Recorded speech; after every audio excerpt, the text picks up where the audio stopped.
Birthday niya. May kilala ako. Birthday niya.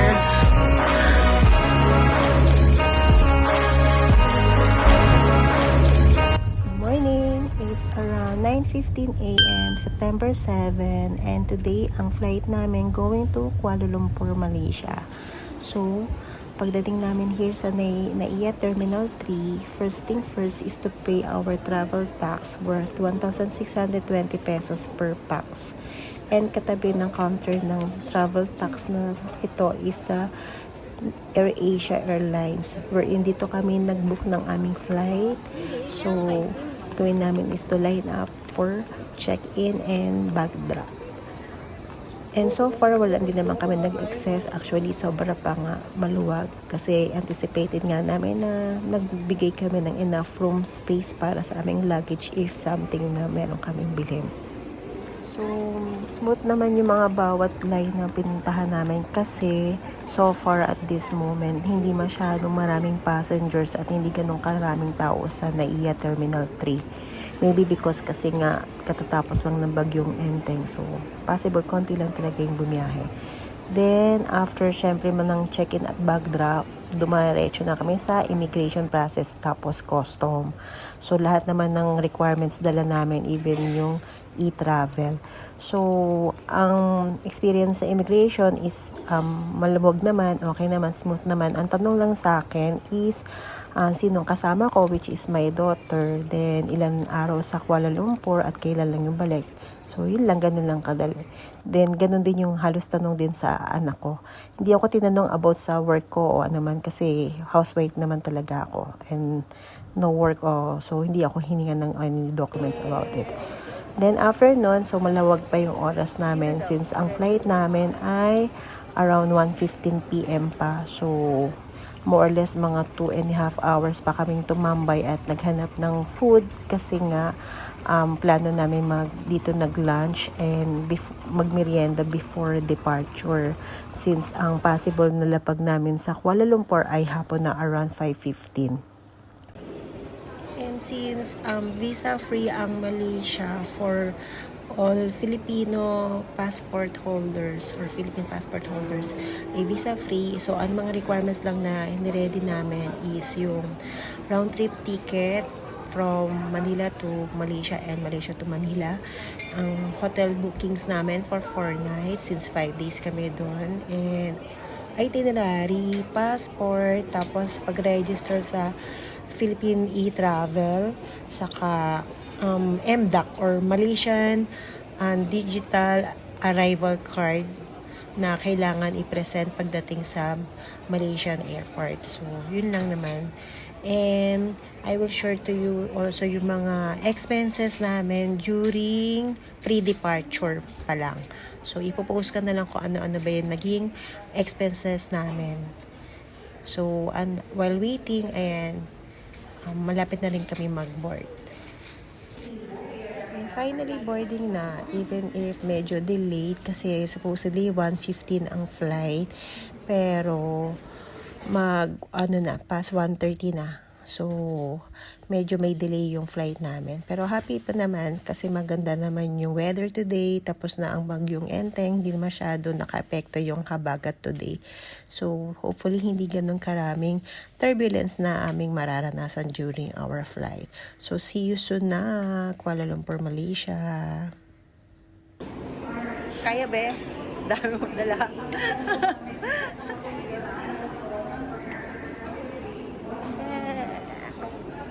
See you later, guys.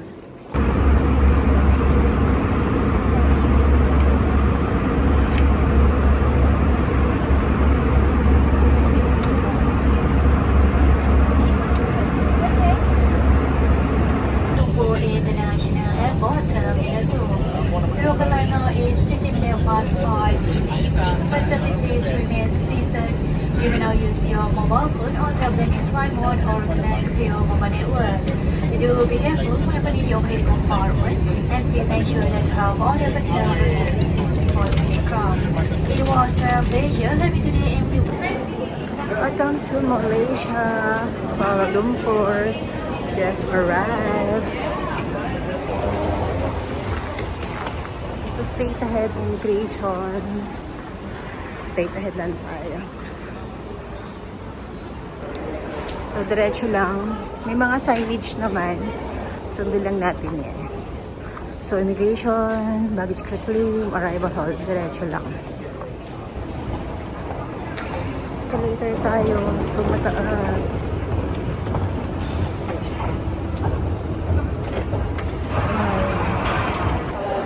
So, we're done in immigration. Baggage claim na lang tayo. So, smooth naman yung naging process natin. Yay! So, finally, hello Malaysia! And we're excited sa mga ating itinerary. So, na-claim na ang baggage. And we're going out. So, first thing first, mag-withdraw muna tayo ng ating funds. So, dito yan. ATM. Mayroon naman signage. So, eto. Withdraw yung anak ko. What? Tatry ko lang i-convert bago Budgetarian yarn. O sige, paano ka convert? Take ko 45. Bakit 13.45? 13 lang. Pesos. 15,000 divided by 13. 13 lang. Bakit? Baka may fee. No, 13 lang muna. Mga 1-1 ganyan. Okay. So, tapos na tayo mag-withdraw. Ang next agenda natin is to buy seal, local seal. So, naghahanap kami ng mas murang seal. Hanap tayo, guys. So, saan kami hahanap ng seal na mas mura? So, nasa loob pa tayo ng airport. Ang plano namin is sasakay kami ng bus. So, may grocery sa loob. Joya Grocery. Okay.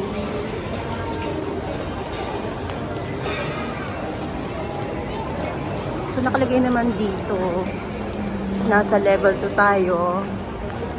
Pero yung bus, dito na rin pala sa level 1 bus. Yan.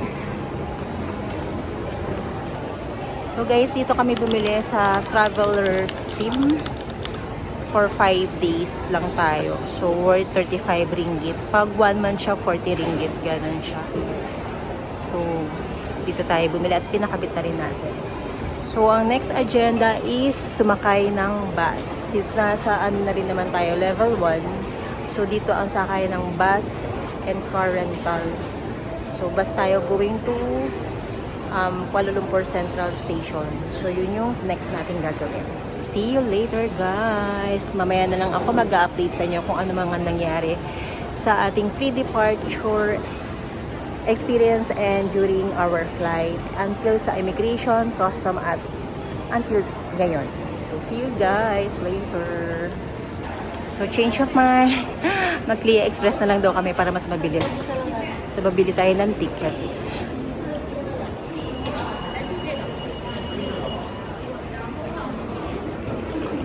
Sa kiosk daw.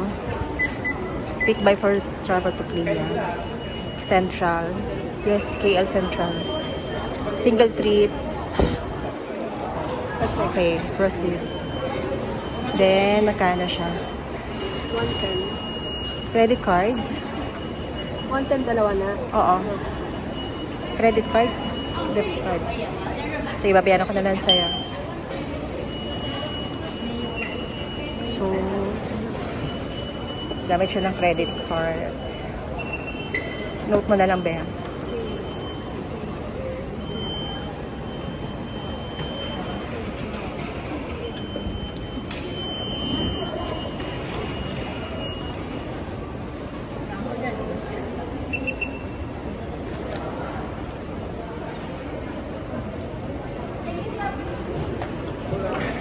Next to departure.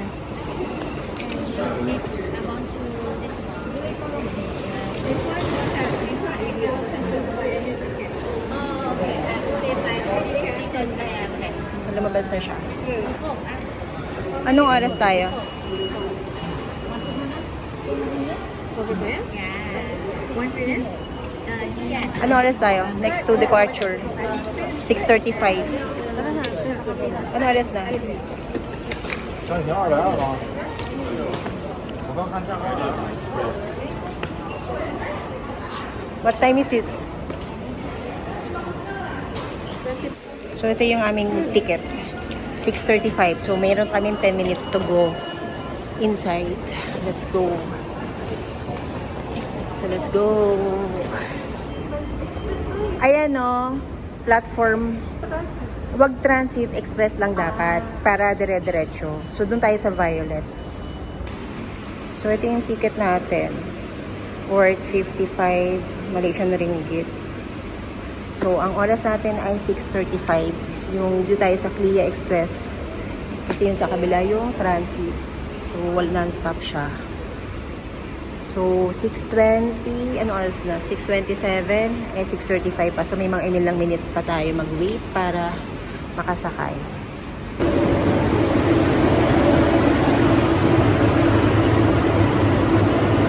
This is the train.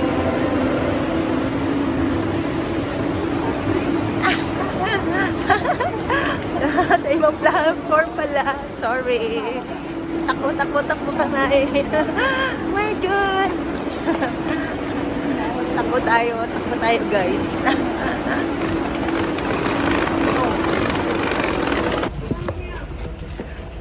So after tumakbo, Sabi sa'yo, may tama ako. para makahabol sa platform.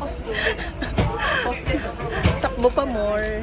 So at least dito na tayo sa Clia Express.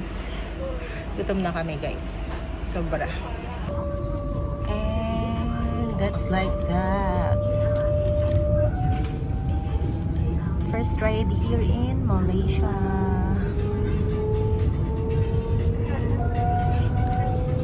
So guys, tingnan nyo. Aliwanag pa. Pero guess what? What time? Ano time na? Time check. 6:36. Oh, guys, so 6:36 pero parang 5 PM lang. Yes! Excited na explore ang Malaysia. Gutom na actually. Wala nang energy. Okay. So after 30 minutes, update ko ulit kayo. Bye! Ito kami bumaba sa arrival hall ng KL Central Terminal. Then, dito kami magbubuk ng Grab. Dito na lang kami magpipin location. Going to our hotel. So, nasa Grab na kami. Going to our hotel. How much yung ano natin? 10 ringgit. Around 16 minutes.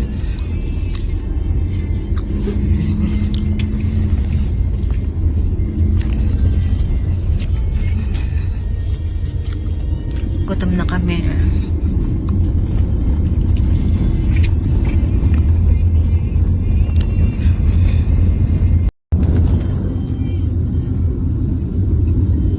Anong oras guys?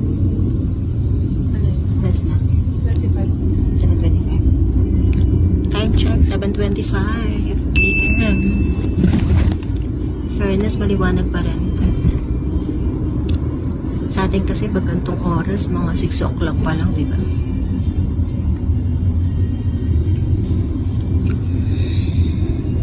Yan, Q Central.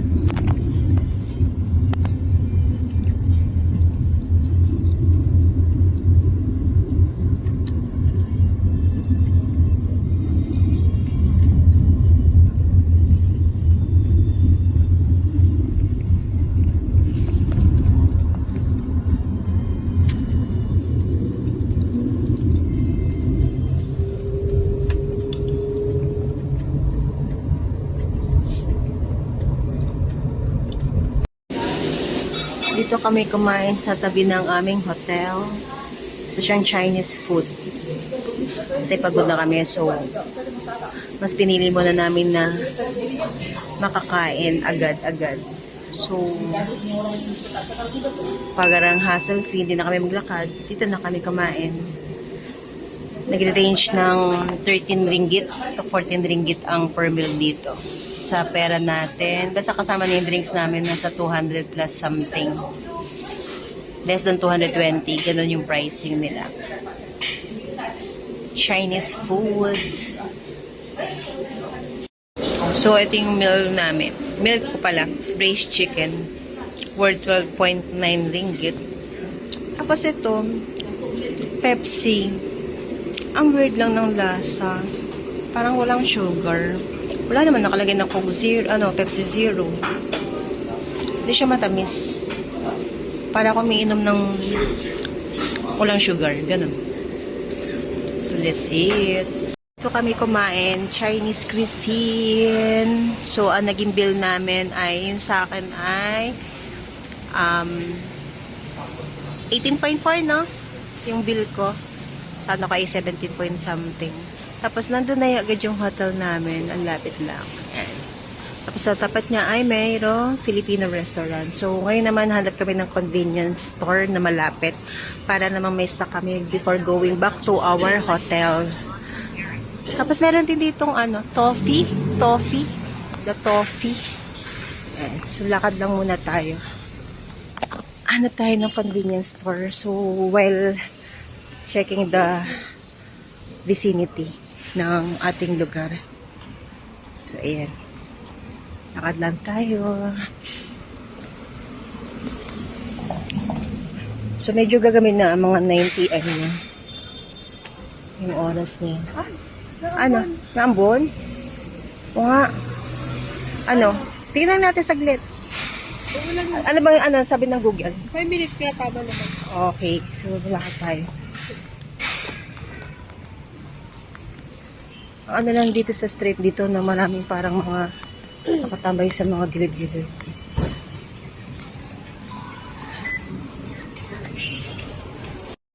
Lakad tayo. Asan? Ayun yung KFC. May lapit palang KFC dito eh. So at night, lakad tayo sa Central, Kuala Lumpur Central. So traffic din dito guys, sobra. Nagka-traffic din sila. Wait lang, naka-red lang be. Madali kami kasi abutin na kami ng ulan. Tapos ito yung YY48 Hotel.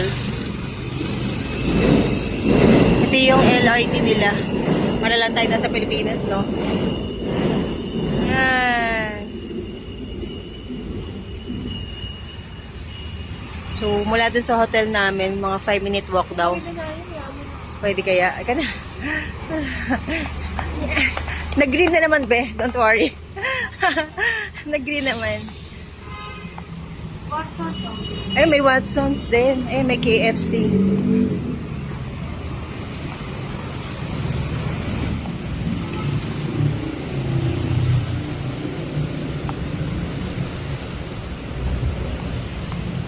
Ito na yata.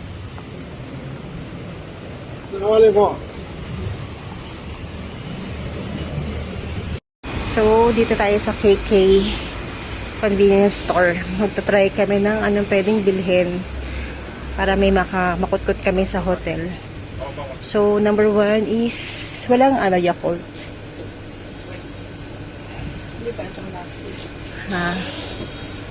Walang Yakult. Ano pwedeng lagay natin sa ref? 3 ringgit. Ano to? Yogurt flavored drink.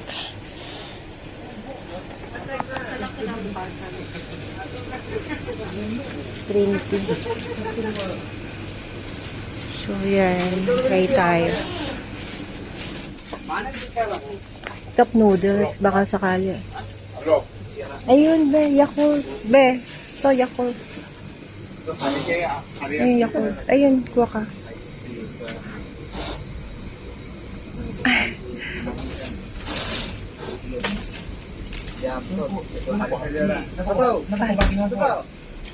Kailangan natin yan.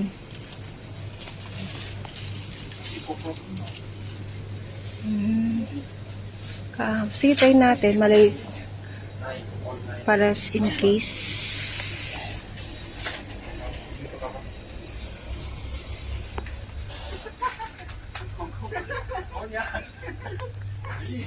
Chichirya. Wafer. Ayan. Mabili. My God.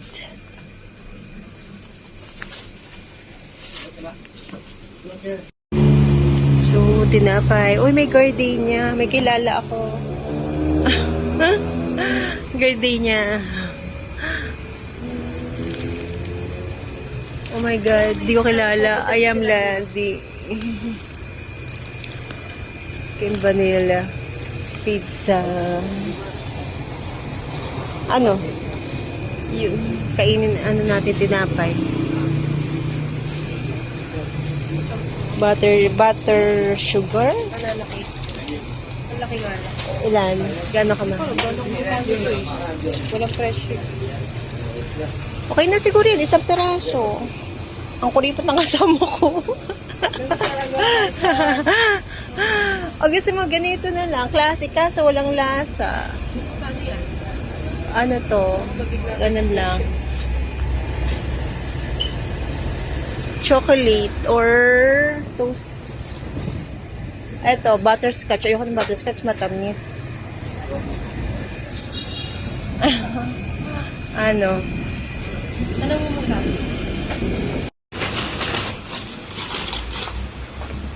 So, as vegetarian, wala kami ginawa ni mag-compute ng anak ko.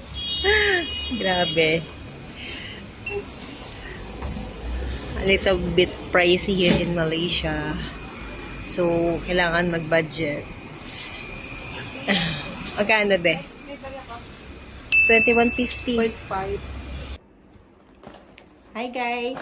So ngayon, i-share namin sa inyo kung ano yung binili namin sa KK Store or convenience store here in Kuala Lumpur.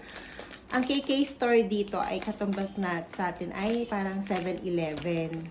So dun pa lang, ma-check natin yung price difference ng Malaysia if compare mo sa Philippines pagdating sa pagbili mo sa convenience store. Example, ang una naming binili ay itong Yakult. So, this is the Yakult here in Malaysia, Kuala Lumpur. Tapos, 5 pieces siya. Ang presyo niya ay 5.50 Malaysian ringgit. Sa pera natin ay 71.50 for 5 pieces. I don't know, magkano nga ba sa kanya po? 50 pesos to 60 pesos siguro sa atin. I don't know sa 7-Eleven, check natin. Then next is yung water. So, yung water natin ay ilang 1,500 ml na mineral. Sa kanila ay 1.80. Magkano yun sa peso? Wait lang. Check natin. 23.4 pesos. No. Kasi tama, parang pareho lang. 1.5 to. Magkano yung 10 pesos yung mga single inuman? Yan, 23 pesos din yung Oh, parang gano'n. Oh, sige. Okay na tayo sa water. Next is itong cottage fries. Na sour cream and onion. So, sa price niya ay 4.50 Malaysian ringgit. Sa atin ay 58.5. Kulang pa lang 60 pesos. Ito. Para na siyang piyato sa atin. Ganun. Then, next is, alam ko, kaya relate dito. Para sa atin, may parang cheese ring version. Sa kanila ay meow meow cheese flavor ring. Ang presyo natin dito ay 2.90 ringgit. Ito ay 37.7. Nasushock ako, medyo mahal. Then, next is itong pizza bun na pastry, which is natatawa ako. 2.20 ringgit. My God! Magkano to? almost 30 pesos. 28.6, more or less 30 Sa pesos. pizza talaga yan. Sana maglasa. Tingnan natin lasa. Iyan, ipifeedback namin sa inyo. Ito naman ay banana cake. Oh, medyo malaki-laki siya. 300 grams. 330 grams. Yan. Sa presyo niya ay 400.60 ringgit. Which is... 1.6 ringgit. Oo. 4.6 pala. 59.8. Magkahalos presyo to. So, saan ka mabubusog? Ito. Diba? So, ang total na binayaran namin sa KK ay... How much? Magkano yun? Total sales is 21.50 Malaysian ringgit. Which is 279.50 or more or less 280 pesos. So, lahat ito. Yan.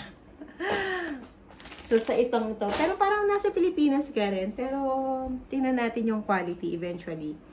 Yun yung mai-share namin sa inyo. Tapos, hindi kami doon nakabili ng sabon, soap, or bath soap. Kasi, sa KK convenience store, kasi dapat pack lang siya na 3 bar per set. So, ang mahal.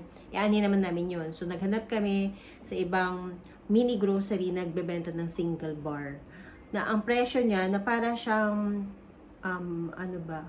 Para siyang, hindi man Dove yun eh. Parang simpleng ano lang siya, bath soap na bar. Na ang presyo niya ay 3.5 Malaysian ringgit, which is, magkano yan? 3.5? May taga-ano ako. Calculate. 45.50. Ganun. Hindi, mahal pa yun, no? 45 pesos. Oo. Mahal. Kasi, ano siya eh. Ilang, ano lang din. Pero, so far, nung ginamit namin ngayon, maganda. Parang smooth siya gamitin. So, ganun. Ganun yung presyohan niya sa KK Convenience Store. Ang funny lang kasi, kailangan namin magko-convert muna kasi first time namin bumili sa ganyang convenience store. Kasi syempre, alam naman natin na medyo mas pricey siya compare mo sa mga groceries. Pero at least, na medyo nako-compare natin. Yung quality, yun, pag nakain na namin. So, yun yung na-share ko sa inyo. So guys, tonight, nandito na tayo sa aming hotel around, anong oras na? 9:55. So, 9:55 p.m. So, to summarize, ng mga dinaanan namin bago makarating here in Kuala Lumpur, from pre-departure until na arrival here. So, sa Pilipinas, syempre, ang unang ang experience na may share natin is yung about immigration. Kasi yun lang naman yun.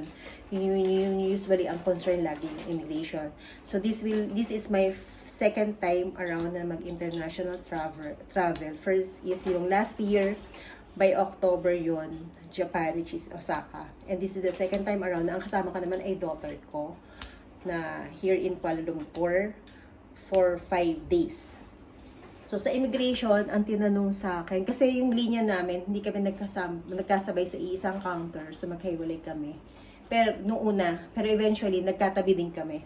So, nauna siya, then nakasunod ako kasi nas bakante yung katabing counter niya. So, ang tanong lang sa akin is, sinong kasama? Then, ilang araw, kailan ang balik? So, yun lang. Simple lang. Hindi naman nagtagal doon. Then, ang travel time, supposedly is 1:15 p.m. yung aming departure. Pero, medyo delayed yung flight namin kasi gawa ng weather daw. So, fly kami around 2 p.m. na. So, pero yung aming initial na time frame is from 1:15 to 5:15. So, more or less 4 hours. Pero even if na 2 p.m. na or delayed flight kami, dumating pa rin kami here in Kuala Lumpur around 5:18 p.m. So, wala pa rin masyadong delay na nangyari. Kahit even if na ganun ka-delayed yung aming naging departure time. Tapos, so far naman, okay yung fly namin with AirAsia. The problem is, siguro, ang date ngayon is, September 7. So, yung weather is parang, or maulap, cloudy. So, maraming turbulence. As in, marami kaming daanang turbulence. Pero so far, naging smooth naman. At least, diba, safe and sound. Then, next is, so, pagdating namin is dun sa mismong Kuala Lumpur International Airport Terminal 2. So, doon kami, like, medyo malayong lakarin bago kami makarating sa immigration, sa arrival hall. Then, pagdating sa immigration, syempre, tatanungin ka kung ano na-remind na kami about dun sa MDAC, yung Malaysian Digital Arrival Card. So, dapat nakaregister ka na at least 3 days before. Kasi kung hindi, pagdating mo sa immigration, kahit anong habang pila mo, paaalisin ka, pamumove ka, ipapa-accomplish muna sa inyo yung MDAC. Better na ma-accomplish nyo na yan 3 days before. Besides, if AirAsia yung naging flight booking nyo, i-remind kayo o makaka-receive kayo ng email from AirAsia. Nire-remind kayo na dapat kayo mag-register dun sa MDAC before arrival.